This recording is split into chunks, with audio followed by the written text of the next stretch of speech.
Dünya Türkmenleri. Dünya Türkmenleri.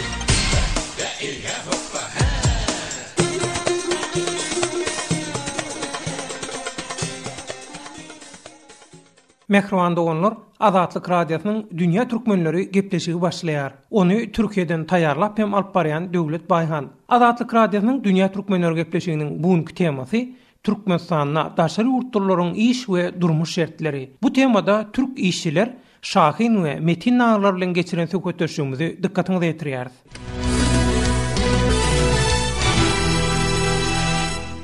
Türk işçiler Şahin we Metin Azatlyk Radiosynyň Dünya Türkmenleri gepleşigine hoş geldiňiz. Selamünaleyküm, hayırlı akşamlar. İyi akşamlar. Şahin we Metin anha Azatlyk Radiosynyň azatkabarnokot.org internet sahypasynda we Azatlyk Radiosy adly Facebook sosial ulgam sahypasynda halk köpçüliginiň pikirini öwrenmek üçin goýulan Türkmenistanyna daşary ýurtlaryň iş we durmuş şertleri diýen forma galarlan bir tesiri okap bermek isleýän Ferit Karaduman Aşgabat Bursa diýen dinleýiji Türkmenistanyna iş we durmuş öz halkyna da kyn. Ýöne türk bolup ol ýurtda işlemegem ýaşamagam gaty kyn. Ol başda Türkmenistanyň palysy başa bela. Türkmen palysy bir türkü gören makaly edil olja gören ýaly bolýar. Türkmenistanyna anha şeýle dogonluk ýalany 23 ýyldan beri dowam edip gelýär diýipdir. Hawa Şahin, buyurun. Sizden başlasak söhbetleşigimize. Ol şu tesirde aýdylýan ýagdaýlar barada. Sizden bir öz pikiriňizi aýdaýsaňyz. Evet, kanunen her şeyimiz olduğu halde bizi herhangi bir sokak polisi durdurup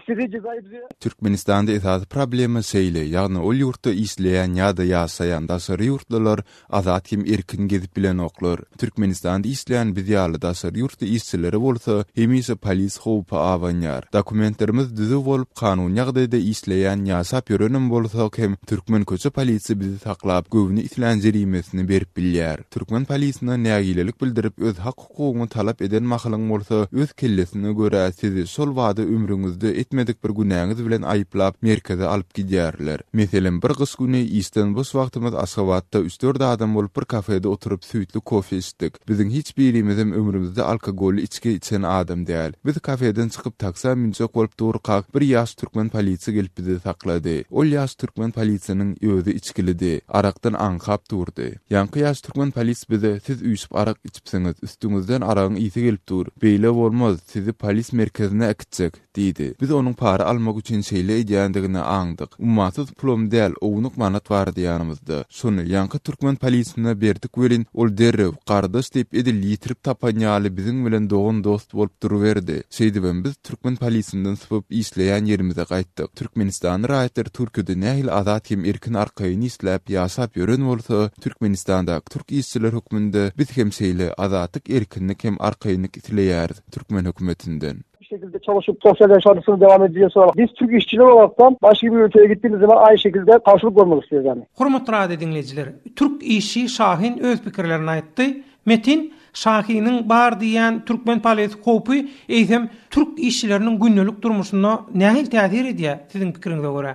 Metin Aşgabat'ta çalıştım. Biz korkup bir şey çıkamıyoruz yani. Kamptan da pek ayırmak istemiyoruz. Problem olmasın diye. Oğlu bilen şeýle möhüm temada bizleri ýatlap gepleşik taýýarlaýanyňyz üçin minnetdarlyk bildiresim gelýär. Men 2 ýyldan beri Aşgabatda işleýärim. Türkmenistanyň iş şertleri daşary ýurtlar üçin gaty kyn. Türk işçiler Türkmenistanyny Türkmen polisinden gorkup daşary çykyp bilenok. Sebäbi Türkmen polisi bir türk işçini daşarda göräýse, ol bir kanun iş etmedigen bolsa, oňa edil bir jenaýatkar ýaly çemeleşýär. Golaýda bir türk tanşymyz Aşgabatda bağlardan çykan ýerinde bir türkmen polisi saklapdyr. Türkmen polisi türk işçisinden para almak isläpdir. Türkün ýanyndan pul tapmansoň, onuň elindäki mobil telefonuny aljak bolupdyr. Türk işçisi mobil telefonuny bermejek bolsa, onu maşina mindirip başga ýere äkidip, haýba tatyp hatda onu urup ýenjip jüýsündäki çilimi, awtobus puluny, mobil telefonuny alyp koýup goýberipdir. Ene Türkmen polisiniň türk işçilerine daraýşy. Türkmen polisi sebäpli mundan hasirwet ýagdaýlara duş gelenlere bar. Ýöne on aýtmagy dilim baranok. Türkmenistan, Fransuz, İngiliz, Arap, Ors firmalar ýaly başga ýurtlardan hem firmalaryň işçileri bar. Ýöne olar üçin edil türkleriň ýaly problemlaryň bardygyny eşitmedik. Türkmen polisiniň edenetligi sebäpli türk işçileri bolup bolýan ýerimizden daşary çykmaga gorkýarys we çykatymyzam gelenok.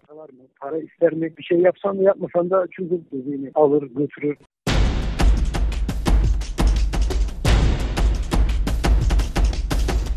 Azatlyk Radiosynyň Azatlyk TV bölümi indi YouTube internet saytynda hem işläp başlady.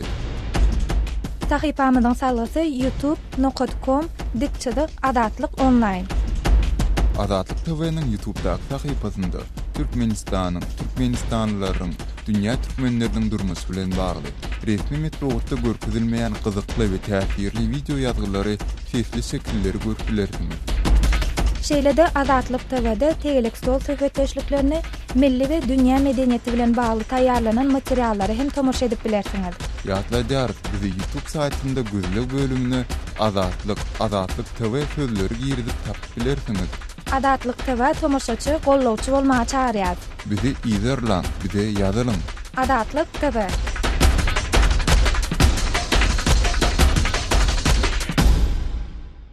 Hormatly radio dinleyijiler, Adatlyk radiosynyň dünýä türkmenleri gepleşigini dinleýärsiňiz. Gepleşigimiziň temasy Türkmenistanyna daşary ýurtlaryň iş we durmuş şertleri. Söhbetdeşlerimiz Türk işçileri Şahin we Metin aglar. Şahin, siziň pikiriňize görä, Türk işçileriniň problemalary we iş hem durmuş şertleriňiz diňe Türkmenistan tarapy ile baglanyşyklymy? Türkiye'deki bizim devlet başkanlarımızdan, bizim oradaki Aşgabat'taki büyükelçiliğimiz. Bizim Türkmenistan'da çeken kynçylyklarymyz we duş gelen problemlarymyz diňe Türkmen tarapy bilen baglanyşykly däl. Eýsem Türkmenistandaky we Türkiýedäki türk ýol başçylarynyň bizim meselelerimize yeterlik derejede üns bermeýändigi bilen baglanyşykly bu problemler. Gynansaň Türkmenistandakylar ýaly Türkiýedäki türk ýol başçylar daşary ýurtlardaky işçi raýatlarynyň hak hukuklaryny goranoklar. Türkmen polisynyň nähak ýere saklan basan türk işçi kömek edin diýilen mahaly Türk tarapyndan hem hiç ile eýe çykyp kömek edýän ýok. Ortadan ceza görenlere de bizim Türkiye Cumhuriyeti Devleti'nin de ona sahip çıkması lazım. Hormatly radio dinleyijiler, Türk işçi Şahin öz pikirini aýtdy. Gelingini Metin'in garaýyşyna öwreneliň. Metin, Türkmenistanda Türk firmalaryna iş şertlerini şeýle kynlaşdyrýan sebäpler näme siziň pikiriňize görä? 8'den 8'e kadar ya da 9'a kadar çalışılıyor. Yaz aylarında çok sıcak 45, 50, 55 dereceye çıkıyor. İrden saat 8'den başlap akşam saat 8'e ya da 9:30 işlenýär. Tomuz aylarında 45-55 derejelerde ısıdan işler ýaly bolanok. Ýöne şonu da işlemeli bolýarsyň. Şahynyň aýdysy bolaryň ýanyna başga problemalara müýde çykýar. Türkmenistanyň işleýän türk firmalary gatköp araçynyň üstü bilen iş alýanlygy sebäpli pullar wagtyny firmalaryň hasabyna geçmän soň işleýänleriň aýlyklaryny we saglyk kepilliklerini bökdönüşlikler bolýar. Türkiýanyň degişli daralary daşary ýurtlardaky türk işçileriniň hak hukuklarynyň basgylanyanyny bilýär. Ýöne näme üçin bilenmek? Şu wagtda çenli çäre görenok. Türkmenistanyň işleýän türk işçileriniň problemalaryny Adatlyk radiosy ýaly halkara media Türkiýanyň we Türkmenistanyň jogapkar işgärlerine ýetirerkem çözülmegine sebäp bolar diýen umyt bilen şeýle gepleşige gatnaşýar.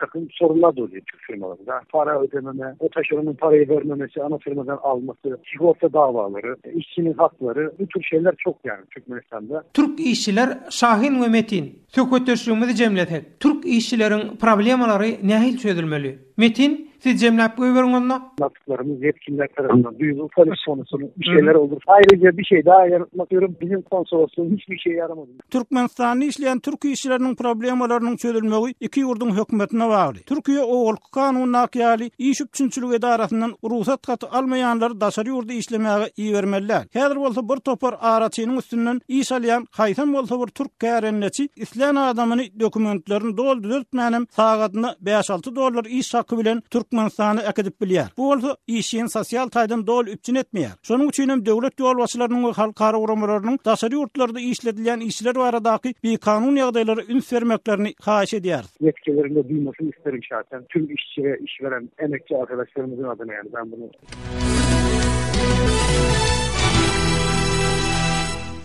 Hormatly radio dinleyijiler, Adatlyk radiosynyň dünýä türkmenleri gepleşiginde bugün Türkmenistanyna daşary ýurtlaryň iş we durmuş şertleri diýen temada Türk işçiler Şahin we Metin aglar bilen geçiren söhbetdeşligimizi dinlediňiz. Adatlyk radiosynyň türkmen diasporasy baradaky dünýä türkmenleri gepleşigini Türkiýeden taýýarlap hem alyp baran Döwlet Baýhan. Hoş sag bolun, saglykda görüşelim.